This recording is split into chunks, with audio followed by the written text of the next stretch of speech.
पाठ तीसरा।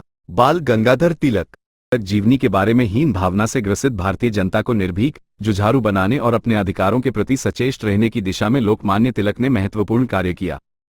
जिस समय कांग्रेस के अधिकांश नेता अनुनय विनय की राजनीति करते थे, तिलक ने एक सिंह की तरह दहाड़ते हुए कहा, स्वराज्य मेरा जन्मसिद्ध अधिकार है और मैं इसे लेकर रहूंगा।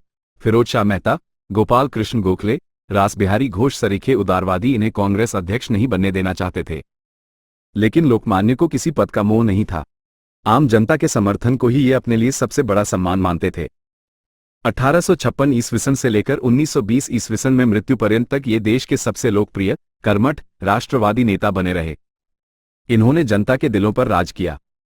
एक विद्यालय के कुछ छात्र आपस में हंसी ठिठोली कर रहे थे। भोजनावकाश का समय था, तभी उन छात्रों में से एक मूंगफलियां खरीद लाया। मेज पर मूंगफलियों को रखकर छिलके उसके आसपास फर्श पर ही फेंक दिए। जब भोजनावकाश समाप्त हुआ तो सभी अपनी अपनी जगह आकर बैठ गए। अध्यापक महोदय जैसे ही अंदर आए, उन्हें मूंगफली के छिलके यहां वहां बिखरे हुए दिखाई दिए। उन्होंने नाराज होकर पूछा कि यह किसने किया। पिटने के भय से किसी भी छात्र ने अपना अपराध स्वीकार नहीं किया। इससे अध्यापक को और गुस्सा आया। उन्होंने सभी छात्रों को हाथ आगे बढ़ाने के लिए कहा। सभी छात्रों ने उनकी आज्ञा का पालन किया। वे सभी की हथेलियां खुलवाकर दो दो बेत मारने लगे, लेकिन एक छात्र ने अपने हाथ आगे नहीं बढ़ाए और यह कहते हुए अपने हाथ बगल में दबा लिए, मैंने मूंगफली के छिलके जमीन पर नहीं फेंके, इसलिए मैं मार नहीं खाऊंगा। तब अध्यापक ने उसे उन छात्रों के नाम बताने को कहा जिन्होंने मूंगफली खाई थी। उसने स्पष्ट रूप से कहा, मैं किसी की चुगली नहीं करूंगा और न ही बेत खाऊंगा।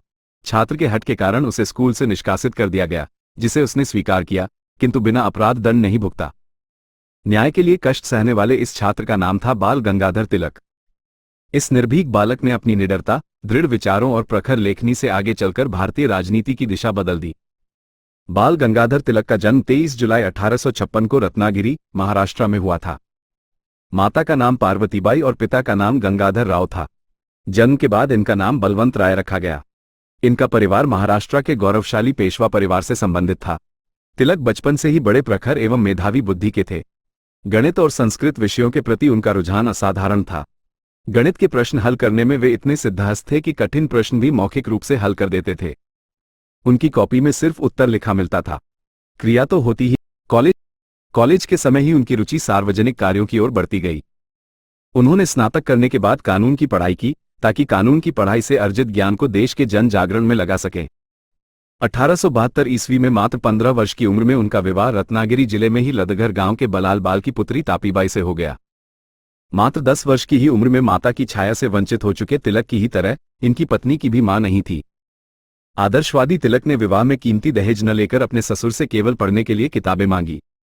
विवाह के 1 वर्ष बाद ही तिलक के पिता गंगाधर राव का असामयिक निधन हो गया।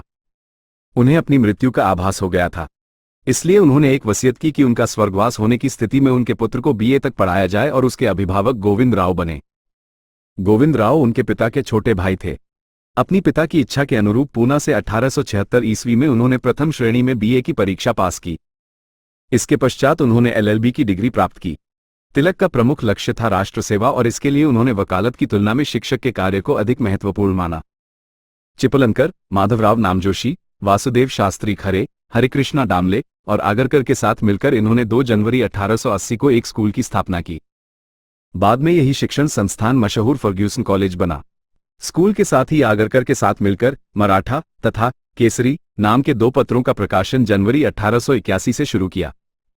अपने साथियों के साथ मतभेद के उपरांत फर्ग्यूसन कॉलेज से संबंध विच्छेद कर एक पत्रकार के रूप में उन्होंने अत्यंत महत्वपूर्ण भूमिका निभाई। शुरू में ही तिलक ने अपने जीवन का एक शीर्ष ध्येय अपना लिया था, देश की आजादी। उन्होंने अपनी लेखनी के द्वारा निर्भय होकर, किसी परिणाम की परवाह किए बिना, लगातार अपने राजनीतिक विचारों को अपने पत्र के द्वारा जनता तक पहुंचाया। तिलक भारतीय राष्ट्रीयता के प्रतीक एवं अग्रणी व्यक्ति थे। उन्होंने यह अनुभव किया कि भारतवासियों की दयनीय स्थिति का मुख्य कारण उनमें हीनता की भावना एवं आत्मसम्मान का अभाव होना था। जब तक अपने धर्म, इतिहास तथा संस्कृति के प्रति सम्मान एवं गौरव की भावना उनके हृदय में जागृत नहीं होगी, तब तक उनका राजनीतिक उत्थान असंभव है, यह उनका विश्वास था। अतएव उन्होंने 1895 से महाराष्ट्र में एक नए आंदोलन की शुरुआत की और गणपति के उत्सव को नए सिरे से आयोजित किया। इस उत्सव को उन्होंने सामाजिक एवं सामूहिक स्वरूप प्रदान किया, ताकि जनता में सामाजिक ऐक्य एवं राष्ट्रीय चेतना जागृत हो। उन्होंने 23 अप्रैल 1895 को केसरी में एक लेख के द्वारा रायगढ़ में शिवाजी की समाधि के पुनर्निर्माण की जनता की आकांक्षा अभिव्यक्त की। अल्पकाल में 20,000 रुपये की राशि एकत्रित हो गई। उसी दिन से शिवाजी का जन्मदिन एवं उनका राज्याभिषेक दिवस एक राष्ट्रीय उत्सव के रूप में मनाया जाने लगा। तिलक की मान्यता थी कि देश के इतिहास का शिवाजी जैसे महान नेताओं के हाथों ही सृजन होता है। 1906 ईस्वी तक शिवाजी उत्सव काफी लोकप्रिय हो गया और बनारस, वर्तमान वाराणसी, कलकत्ता, वर्तमान कोलकाता, कराची तथा मद्रास, चेन्नई में भी मनाया जाने लगा। 1888 में कांग्रेस की स्थापना के पश्चात तिलक के मन में राजनीति में प्रवेश करने का विचार बनने लगा था। 1889 ईस्वी के शुरुआत में उन्होंने राजनीति में प्रवेश करने का निश्चय किया। 1889 में कांग्रेस का दूसरा वार्षिक अधिवेशन बंबई, वर्तमान मुंबई में हुआ। लोकमान्य तिलक ने इस अधिवेशन में भाग लिया। इस अधिवेशन में तिलक द्वारा विधान परिषदों के विस्तार और सुधार के बारे में एक संशोधन की मांग की गई। गोपाल कृष्ण गोखले ने तिलक के प्रस्ताव का समर्थन किया, लेकिन तिलक का संशोधन नामंजूर कर दिया गया। यह पहला और आखिरी अवसर था जब तिलक और गोखले ने एक दूसरे का साथ दिया। 1891 ईस्वी में नागपुर में हुए कांग्रेस अधिवेशन में तिलक ने शस्त्रास्त्र अधिनियम के बारे में प्रस्ताव पेश किया। भारतीय राष्ट्रीय कांग्रेस के लिए समाज सुधार का प्रश्न प्रमुख लक्ष्य था। कांग्रेस के हर वार्षिक अधिवेशन में उसके पंडाल में ही समाज सुधार का भी सम्मेलन होता था। तिलक की दृष्टि में समाज सुधार की तुलना में राजनीतिक कार्य ज्यादा जरूरी था। वे सोचते थे कि भारत को स्वराज्य मिल जाए तो समाज सुधार का कार्य सुगमता से हो जाएगा। 1895 में पूना में कांग्रेस का वार्षिक अधिवेशन हुआ। इस अवसर पर तिलक के प्रयासों से कांग्रेस के पंडाल में समाज सुधार सम्मेलन नहीं हुआ। लोकमान्य तिलक ने समाज सुधार के क्षेत्र में कई काम किए। 1908 ईस्वी में उन्होंने एक नशाबंदी आंदोलन चलाया। यह आंदोलन बंबई प्रांत से शुरू हुआ और देशव्यापी बन गया। 1895 में पूना सार्वजनिक सभा पर लोकमान्य तिलक के नेतृत्व में गरम दल वालों ने अपना वर्चस्व स्थापित कर लिया। ये संस्था नर्म विचारधारा की थी और महादेव गोविंद रानाडे वर्षों से उसके नेता बने हुए थे। नर्म दल वालों ने इसके स्थान पर दक्षिण सभा नामक संस्था की स्थापना की। लोकमान्य तिलक को 2 बार 1895 और 1897 ईस्वी में बंबई विधान परिषद का सदस्य निर्वाचित किया गया। विधान परिषद में अपने भाषणों द्वारा तिलक ने सरकार की आर्थिक नीतियों की आलोचना की। 1897 ईस्वी में राजद्रोह के अपराध में दंडित होने पर तिलक ने विधान परिषद से त्यागपत्र दे दिया। 1896 ईस्वी के अंत में बंबई में प्लेग का भारी प्रकोप हुआ। प्लेग पूना में भी फैल गया। तिलक ने सरकार की उदासीनता की कड़ी आलोचना की। पूना के ज्यादातर नेता शहर छोड़कर अन्य स्थानों पर चले गए, लेकिन तिलक पूना में डटे रहे और उन्होंने प्लेग आक्रांत लोगों की भरपूर सेवा की। तिलक ने अपने लेखों में देशी रजवाड़ों की सरकारपरस्ती की निंदा की। दामोदर और बालकृष्ण चापेकर नामक 2 युवकों ने 22 जून 1897 को रैंड और आमर्स नामक 2 अंग्रेज अफसरों की गोली मारकर हत्या कर दी। रैंड ने प्लेग के दिनों में पूना में काफी सख्ती बरती थी और लोग उससे नाराज थे। इन हत्याओं को लेकर टाइम्स ऑफ इंडिया तथा बॉम्बे गजट जैसे एंग्लो इंडियन पत्रों ने तिलक के ऊपर कीचड़ उछालना प्रारंभ किया। 27 जुलाई 1897 को तिलक टाइम्स ऑफ इंडिया के विरुद्ध दावा दायर करने के लिए बंबई गए, लेकिन उन्हें उसी रात गिरफ्तार कर जेल में डाल दिया गया। 28 जुलाई 1897 को तिलक के वकील डी डावर ने न्यायालय में तिलक को जमानत पर छोड़ने की अर्जी दी। उनकी अर्जी स्वीकार हो गई और तिलक को जमानत। तिलक के मुकदमे की सुनवाई 8 सितंबर 1897 को बंबई न्यायालय में आरंभ हुई। जज स्ट्रेजी थे। जज ने तिलक को 18 महीने के कठोर कारावास की सजा सुनाई।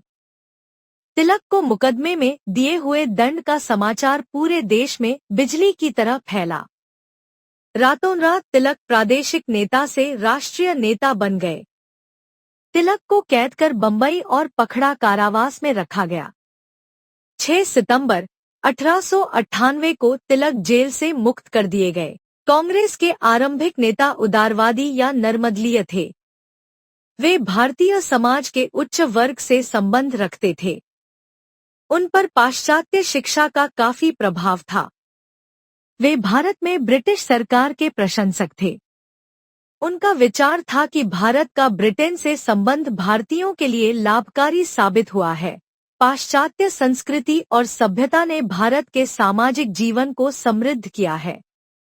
नरमदल के नेता ब्रिटिश सरकार के प्रति राजभक्ति की भावना से ओतप्रोत थे। नरमदल के नेता प्रत्येक वर्ष कांग्रेस के वार्षिक अधिवेशनों में प्रस्ताव पास करते थे और अपनी मांगों के बारे में सरकार की सेवा में ज्ञापन भेजते थे। सरकार की निंदा करना या सार्वजनिक आंदोलन करना उनकी नीति का अंग नहीं था। तिलक नर्मदलीय नेताओं की कार्य पद्धति के खिलाफ थे। वे सरकार की आलोचना से नहीं झिझकते थे और अपने विचारों के लिए जेल जाने को भी तैयार रहते थे। गोपाल कृष्ण गोखले की अध्यक्षता में बनारस में 1905 में कांग्रेस का वार्षिक अधिवेशन बुलाया गया। इस अधिवेशन में तिलक अपने सहयोगियों के साथ भाग लेने के लिए बनारस पहुंचे। उन्होंने कांग्रेस नेताओं पर दबाव डाला कि वे अपनी पूर्व से चली आ रही राजनीतिक भिक्षावृत्ति की नीति त्याग कर आत्मसम्मान तथा आत्मबल पर आधारित उग्र नीति अपनाएं। गोखले ने अपने अध्यक्षीय भाषण में लॉर्ड कर्जन को अपने समय का औरंगजेब कहा और इस बात पर बल दिया कि भारत का शासन भारत के स्वार्थ में होना चाहिए। लाला लाजपत राय के अनुसार तिलक ने बनारस अधिवेशन में निष्क्रिय प्रतिरोध का अपना विचार प्रस्तुत किया। 1906 में तिलक को कलकत्ता बुलाया गया। जिस प्रकार तिलक द्वारा स्वदेशी आंदोलन की अवधारणा बंगाल से ली गई, ठीक उसी प्रकार बंगाल ने महाराष्ट्र से शिवाजी उत्सव ग्रहण किया। तिलक ने कलकत्ता की कई सार्वजनिक सभाओं में भाषण दिए। उनकी सभाओं में मुसलमान भी सम्मिलित हुए। विभिन्न मुसलमान नेताओं ने शिवाजी को अपना नेता माना, क्योंकि शिवाजी ने अपने विजित क्षेत्रों में न कभी कोई मस्जिद गिराई और न कुरान का अपमान किया।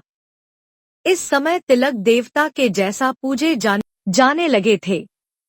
विपिन चंद्र पाल ने 1906 में तिलक की कलकत्ता, वर्तमान कोलकाता, यात्रा के समय सुझाव दिया कि इस साल दिसंबर में कांग्रेस के कलकत्ता में होने वाले अधिवेशन में तिलक को उसका अध्यक्ष बनाया जाए। उदार दल के नेता इसके लिए राजी न थे। उन्होंने इंग्लैंड से दादा भाई नौरोजी को बुलवा लिया और उनका नाम कांग्रेस अध्यक्ष पद के लिए प्रस्तावित किया। तिलक नौरोजी का विरोध नहीं कर सके। कलकत्ता अधिवेशन शांति से बीत गया। दादा भाई नौरोजी द्वारा अपने अध्यक्षीय भाषण में स्वराज्य शब्द का प्रथम बार प्रयोग किया गया। कांग्रेस ने विदेशी सामानों के बहिष्कार और राष्ट्रीय शिक्षा के संबंध में प्रस्ताव भी पास किए। सूरत में कांग्रेस का 1907 में वार्षिक अधिवेशन हुआ। सूरत में उदार दल वालों का प्रभुत्व था। सूरत अधिवेशन में गरम दल वालों ने अध्यक्ष पद के लिए लाला लाजपत राय का नाम प्रस्तावित किया, परंतु नरम दल वाले इसके लिए तैयार नहीं हुए।